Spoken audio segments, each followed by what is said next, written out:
But this used to, until we came along, this used to be a Democrat state, and then we turned it. Barack Hussein Obama, have you heard of him? He won both times, didn't he win both? He won twice, you know. Barack Hussein Obama, wonderful president, really brought people. And President Biden and Vice President Harris were down there meeting with local officials and comforting families, asking how they could help. And Donald Trump at a rally just started making up stories about the Biden. That moment resonated because so many people are exhausted by non-stop political theater. The clip spread rapidly, not because it was explosive, but because it displayed restraint. Obama spoke briefly, yet his message felt complete and self-contained. Suddenly, Trump's earlier remarks seemed diminished, stripped of the impact they were meant to create. Analysts later noted the strategy behind that response. By refusing to engage on Trump's chosen battlefield, Obama changed the entire structure of the exchange. Barack Obama won twice, you know, and so everyone said, well, Iowa, you know, they had this down as not winnable, and we won in a landslide. 3 times we won in a landslide. So. And siphoning off aid to give to undocumented immigrants just made the stuff up. Everybody knew it wasn't true. When did that become okay? Why would we go on? Through composure alone, Obama turned what could have been a simple personality clash into something larger. It became a reflection of values and steady behavior under pressure. Supporters described the response as thoughtful and dignified. Even beyond party lines, many observers saw something meaningful in that restraint. In a climate where outrage often dominates attention, slowing the moment down can become a powerful act in itself. I think is not lacking in confidence, which is, I think... Some say that about you, too. Well, that's what I was saying. It's probably a prerequisite for the job, or at least you have to have enough craziness to think that you can do the job. I think that he has not spent a lot of time sweating the details of... Trump's comment had been crafted to steer the narrative, yet it quickly faded into the background beside Obama's calm presence. The memory people carried forward centered less on the attack and more on the measured reply. That is why it endured. Strength does not always arrive with noise and fanfare. Sometimes it shows up quietly through patience and control. That subtle shift revealed just how quickly momentum can change. Got Mr. President that way. I was not the person who, in a White House briefing room, said, how is bleach the way to solve COVID? I wasn't doing a routine. I was repeating words that I heard. It is not my preference to be out there. I think we were in a circumstance in this election in which certain norms, What gave the exchange such weight was how relatable it felt across everyday life. Teachers, managers, parents, and leaders in countless settings immediately recognized the lesson. Staying calm is not weakness, and choosing restraint is not surrender. Under intense public scrutiny, Obama demonstrated that carefully selected words can redirect an entire situation. This is one of the strangest transitions in history. It's unusual. I'll agree with that. Well, I suspect the president-elect would agree with that. Look, he's an unconventional candidate. I don't think there's anybody who's run a campaign like his successfully in modern history, not that I can think of. And as a consequence, because he didn't have the supports of many of the... When Trump delivered the insult, it came exactly as expected. Loud, cutting, and layered with mockery and bold self-assurance. He questioned Obama's leadership, hinted at incompetence, and again framed himself as the only serious solution. The moment leaned heavily into spectacle rather than thoughtful debate, built to dominate the room instead of persuade it. Then there was a pause that felt different. Obama did not react the way many assumed he would. When he finally spoke, there was no visible frustration and no dramatic flourish, just one steady, deliberate sentence that immediately shifted the balance in the room. You were running against Donald Trump. Does he ever wish you could climb in there? I saw the vice president said he wanted to fight him the other day. You know, I think Hillary's doing just fine. I am enjoying campaigning on her behalf and also campaigning for Senate and House. Rather than trading verbal punches, Obama redirected the focus toward what leadership is supposed to mean. He brought the conversation back to responsibility, measurable results, in mutual respect. His words were not delivered to embarrass or wound, yet they landed with a force that no insult could match. The contrast between their approaches became impossible to ignore. Obama did not try to prove strength through sheer volume. Instead, he reminded the audience of a standard that often feels distant in modern politics. True leadership is not about how loudly someone speaks, but about how seriously they carry the weight of their role. Does that worry you?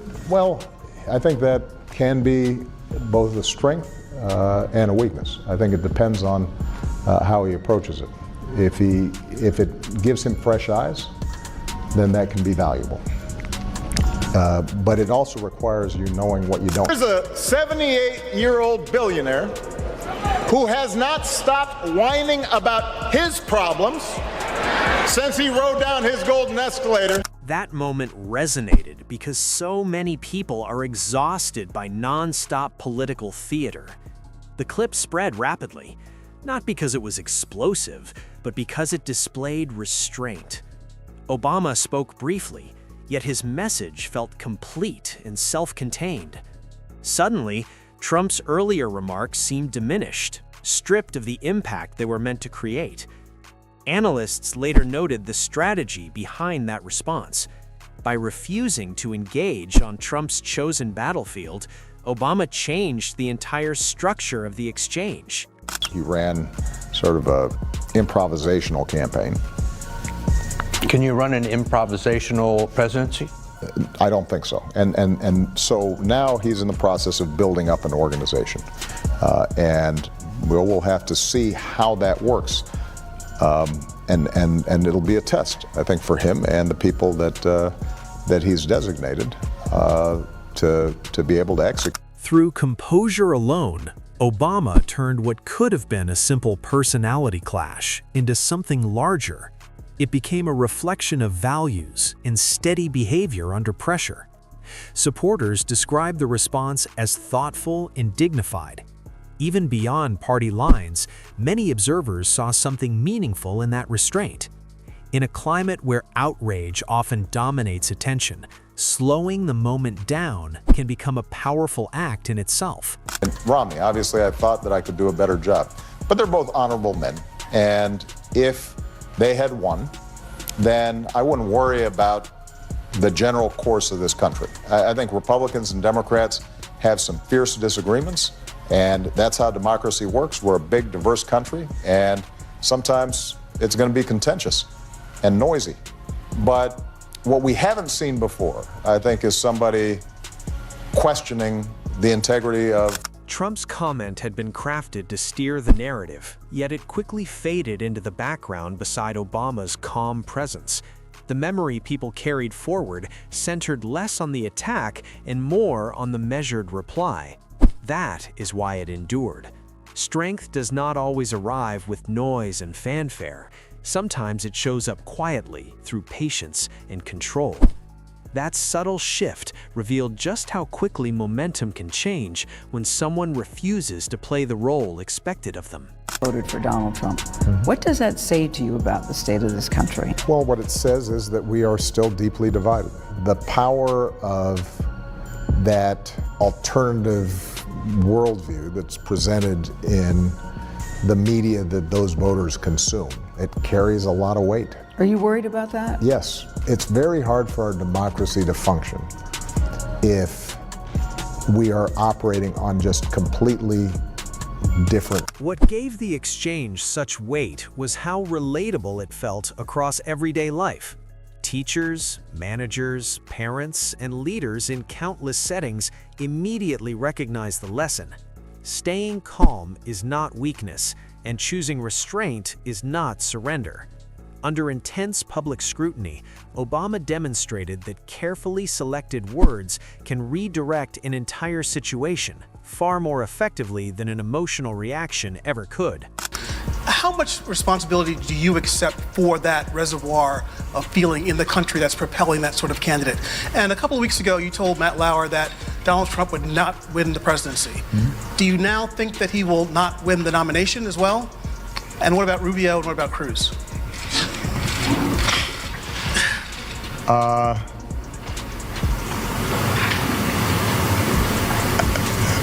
I think a foreign observer. Trump pursued dominance through spectacle, while Obama answered with deliberate intention instead of impulse, allowing the contrast to speak for itself.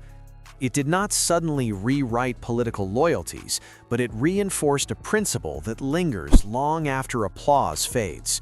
Words spoken in public continue to carry consequences well beyond the moment they are delivered.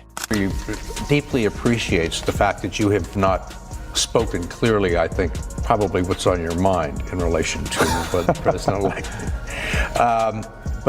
Well, the people have spoken. And I don't want to try. And I don't want people to think that we're condemning Donald Trump. But as you said earlier, it's unusual. He seems to have spent a good deal of his time sending out tweets that the United States must strengthen and expand its.